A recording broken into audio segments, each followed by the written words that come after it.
আসসালামু আলাইকুম, welcome back to my channel এটি কিচেন স্টুডিও। আজকে আমি আপনাদেরকে চিকেন কষার একটি রেসিপি তৈরি করে দেখাবো। তো এটি তৈরি করার জন্য আমি এখানে মুরগির মাংস নিয়ে নিয়েছি। এখন দিয়ে দিচ্ছি হাফ টেবিল চামচ হলুদের গুঁড়ো, দিয়ে দিচ্ছি 2 টেবিল চামচ মরিচের গুঁড়ো, তারপর দিয়ে দিচ্ছি হাফ টেবিল চামচ ধনিয়া গুঁড়ো। এখন দিয়ে দিচ্ছি স্বাদ মতো এখন দিয়ে দিচ্ছি দারুচিনি। এখানে আমি 2-3 টুকরো দারচিনি নিয়ে নিয়েছি। দিয়ে দিচ্ছি তেজপাতা। এখন দিয়ে দিচ্ছি পেঁয়াজ। পেঁয়াজের পরিমাণটা একটু বেশি লাগে এই রান্নায়। দিয়ে দিচ্ছি লং এবং এলাচটা মাঝখান থেকে থেতো করে দিয়েছি। এখন আদা রসুন বাটা দিয়ে মশলার সাথে এটাকে ভালো করে মেখে নিব। ভালো করে মেখে সবগুলো মাংসের সাথে মশলাটাকে ভালো করে মিশিয়ে নিব। দেখতে পাচ্ছেন আমি কিভাবে করেছি। তো এটাকে এরকমভাবে মিক্স করার পর আমি এখানে তেল দিয়ে দিব। তেল দেওয়ার পর এটাকে আমি আরেকটু ভালো করে ম্যারিনেট করে নিব। যদি আপনাদের হাতে সময় থাকে তাহলে এটাকে রেস্টে রাখতে পারেন। এই যে আমি ভালো করে আরেকটু মিক্স করে নিচ্ছি তেলটার সাথে। আমার হাতে যদিও সময় ছিল না, আমি এটাকে সাথে সাথেই রান্না করেছি। এটা খেতে কিন্তু খুবই মজার হয়। আপনি যদি ম্যারিনেট করে রাখেন সেক্ষেত্রে একটু অন্যরকম স্বাদ আসবে। ম্যারিনেট না করে রাখলে যে খেতে ভালো হবে না এমনটা কিন্তু কথা না। এটা ম্যারিনেট না করে সাথে সাথে রান্না করলেও কিন্তু এটা স্বাদ দুর্দান্ত হয়। তো আমি এখন হাতটা ধুয়ে অল্প পরিমাণে পানি দিয়ে এটাকে কষিয়ে নিব, জাস্ট অল্প একটু পানি দিয়ে। তো এখন ঢাকনাটা দিয়ে আমি চুলোটা অন করে নিচ্ছি। এই যে দেখতে পাচ্ছেন বলক চলে এসেছে। আমি অল্প একটু পানি দিয়েছিলাম, আর এই চিকেনটা সিদ্ধ হতে আস্তে আস্তে কিন্তু পানি উঠবে।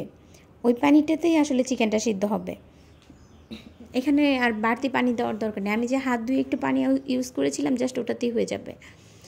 তো এখন আমি সবগুলো চিকেন একটু ভালো করে নাড়াচাড়া করে দিচ্ছি। আবার একটু ঢাকনাটা ঢেকে দিব। কিছুক্ষণ পর ফিরে আসছি। এই যে দেখতে পাচ্ছেন মাংসের কালারটা কি সুন্দর হয়ে এসেছে। মনে হচ্ছে যে এই পর্যায়ে কষানো হয়ে গেছে, কিন্তু না, এটা কিন্তু আরও একটু সময় নিয়ে কষাতে হবে।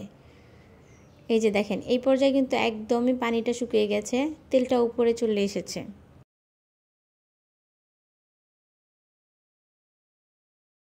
এই পর্যায়ে আমি পানি অ্যাড করব।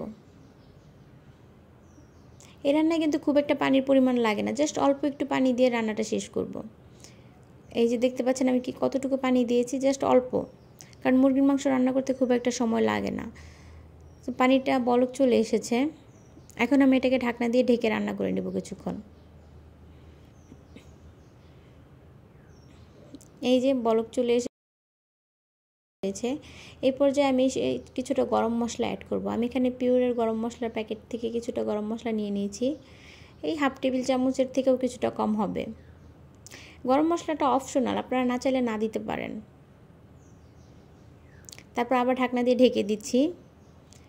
ফিরে আসলাম কিছুক্ষণ পর। আমি কিন্তু অফ ক্যামেরা এটাকে একবার নাড়াচাড়া করে নিয়েছিলাম। এই যে দেখতে পাচ্ছেন ঝোলটা কিন্তু অনেকটা কমে এসেছে। আমি আরও কিছুটা ঝোল কমাবো, তো আমি আরও কিছুক্ষণ রান্না করে নিচ্ছি। আপনারা আপনাদের পছন্দ মতো ঝোল রেখে নামিয়ে নিন। এই পর্যায়ে কিন্তু এটাকে নামানো যাবে, কারণ চিকেনটা কিন্তু অনেকক্ষণ আগেই সিদ্ধ হয়ে গেছে। তো আমি একটু ভালো করে নাড়াচাড়া করে দিচ্ছি। আমি ঝোলটা আরেকটু কমাবো, এই জন্য আমি আরও কিছুক্ষণ রান্না করে নিচ্ছি। এই তো প্রায় হয়ে এসেছে। এখন আমি জিরা অ্যাড করে দিব। আমি এখানে টালা জিরার গুঁড়োটা ইউজ করেছি। মুরগির মাংস বা যে কোনো মাংসে কিন্তু জিরার গুঁড়োটা খুব ভালো যায়। এই যে দেখতে পাচ্ছেন আমার রান্নাটা কিন্তু অলমোস্ট শেষ। আমি এখন চুলাটা অফ করে দেব। আমার ভিডিওটা যদি ভালো লাগে প্লিজ একটা লাইক দিয়ে দিবেন এবং আমার চ্যানেলটা সাবস্ক্রাইব করে রাখবেন আমার পরবর্তী ভিডিওর নোটিফিকেশন পাওয়ার জন্য।